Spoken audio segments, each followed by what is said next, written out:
Take this $500 and get out of my house. A loser like you only brings shame to this family, slam. The door of the luxurious mansion slammed shut before my eyes. The curses of my biological parents and the disdainful glare of my younger brother were still burned into my mind. Just because I couldn't help the family company sign a major contract, they were willing to sever ties and throw me out into the streets on a pouring, rainy night. I knelt in the rain, smiling bitterly. So blood relations were only valuable when money was involved. Ding. The sound of a phone notification pierced the freezing air. I shakily unlocked the screen. It wasn't a message checking in on me from my family, but rather a text from an unknown number. Dear young master, your 3-year trial period has ended. Sterling Group has completed the transfer procedures. Your bank account balance has been restored. Current total assets, $1.5 billion. Please return and assume your position as chairman. Immediately after, a balance fluctuation notification from the bank arrived. My account, which had only held a few bucks, suddenly displayed a long string of numbers with a massive row of zeros trailing behind billions of dollars. Were there really billions of dollars? I stood up, wiped the rain from my face, and looked at the crumpled $500 on the ground that my parents had just thrown at me. The family I had sacrificed everything for treated me like trash. They had no idea that the son, the older brother they had just discarded, was actually the head of the very conglomerate they were begging to collaborate with. To those who look down on me, just you wait.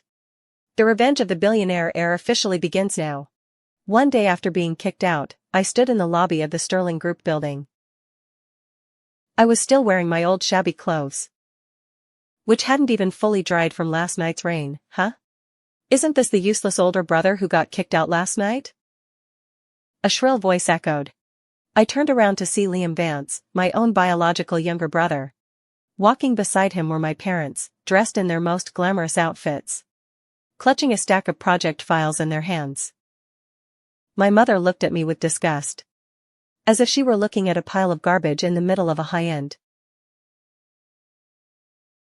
mall. Why did you follow us here? Are you trying to throw a tantrum? Let me tell you, this is Sterling Group, where our family's company is about to sign a multi-million-dollar contract. Trash like you stepping in here will only dirty their floors.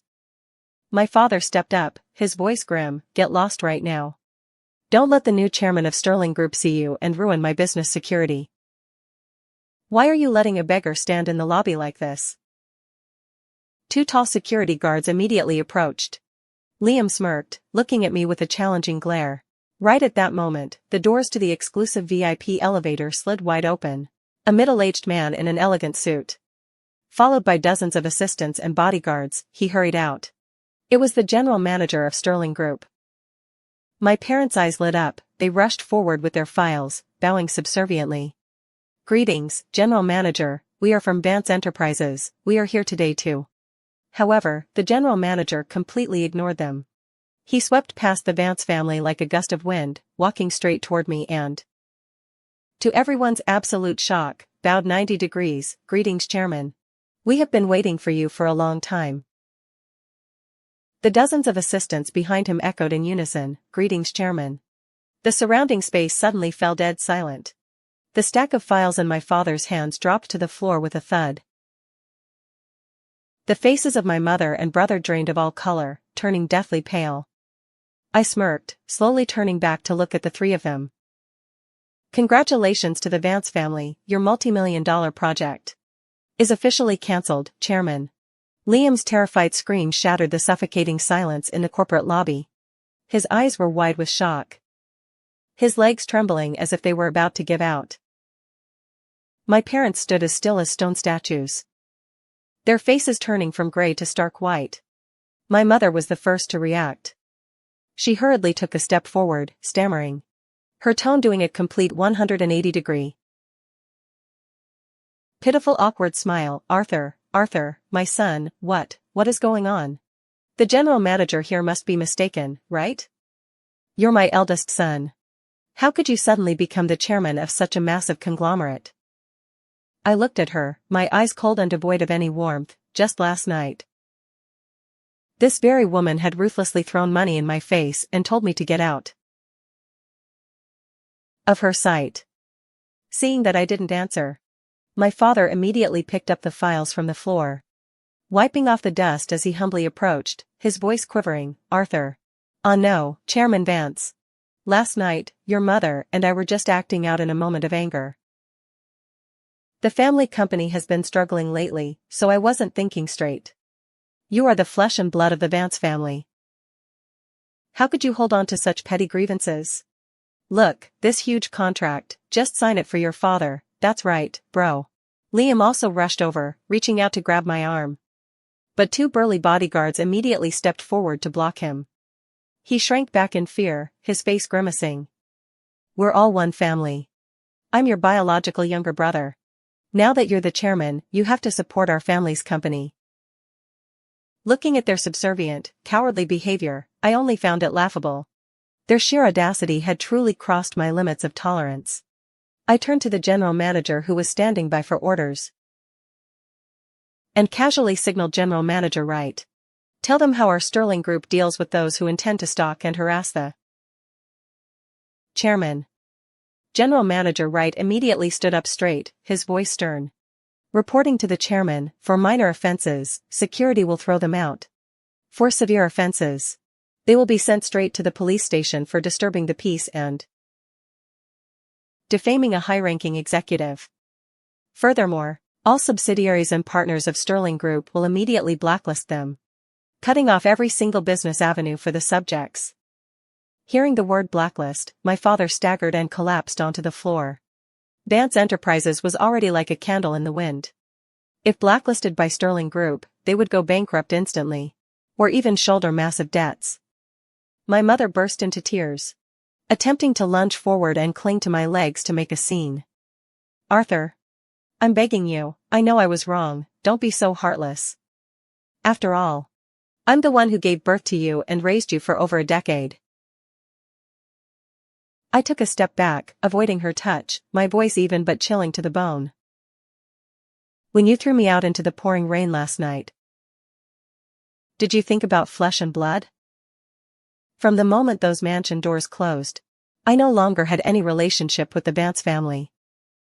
I turned my back and walked straight toward the VIP elevator, leaving behind only one final sentence echoing through the lobby: "Security.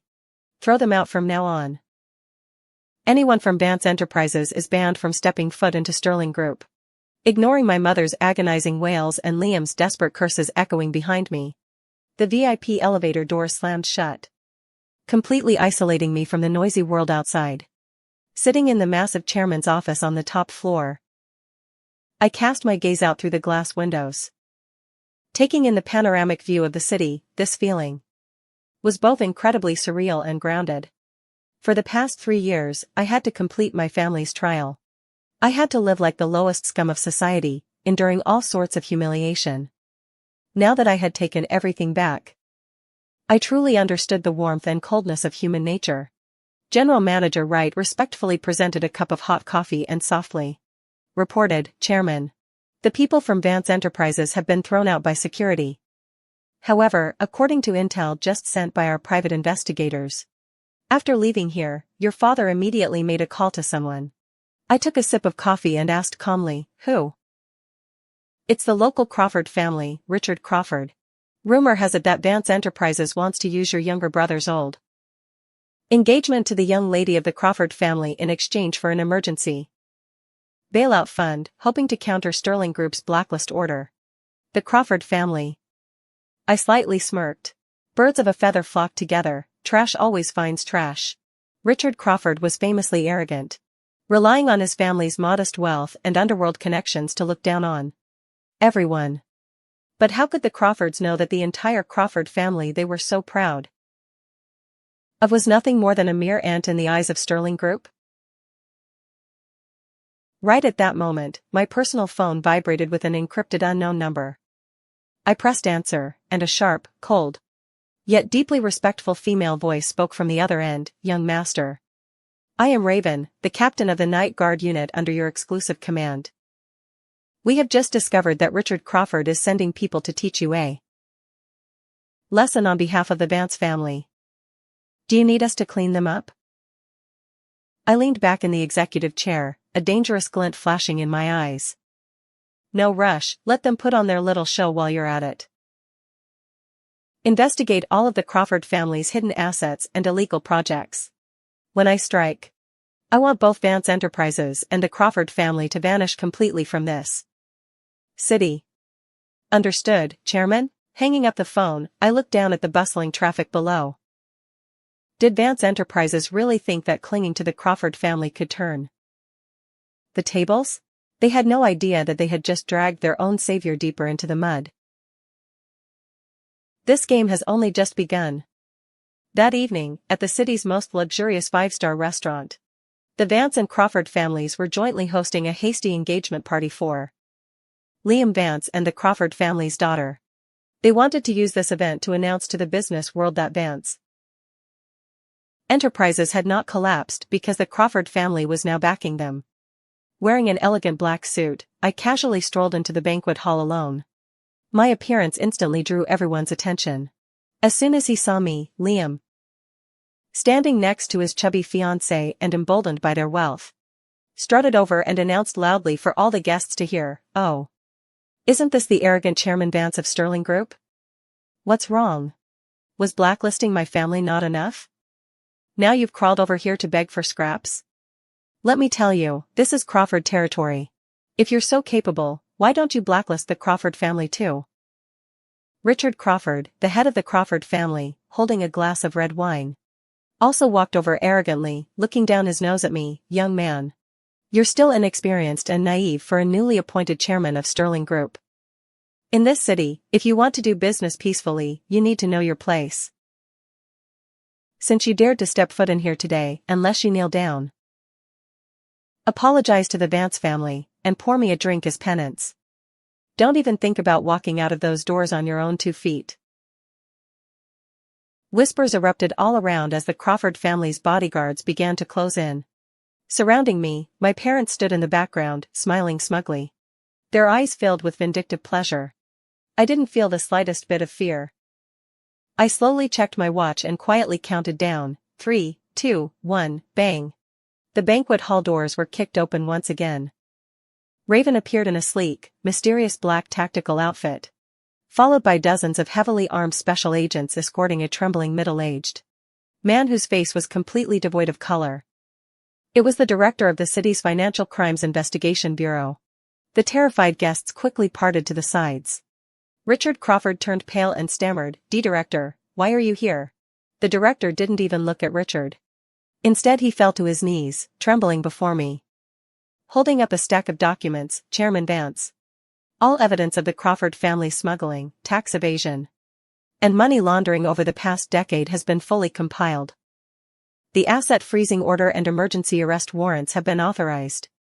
At the exact same moment on the banquet hall's enormous screen, which was meant to show Liam's engagement photos, a stock chart suddenly appeared, showing the Crawford family's shares plummeting uncontrollably to zero, alongside an emergency bankruptcy notice from the central bank.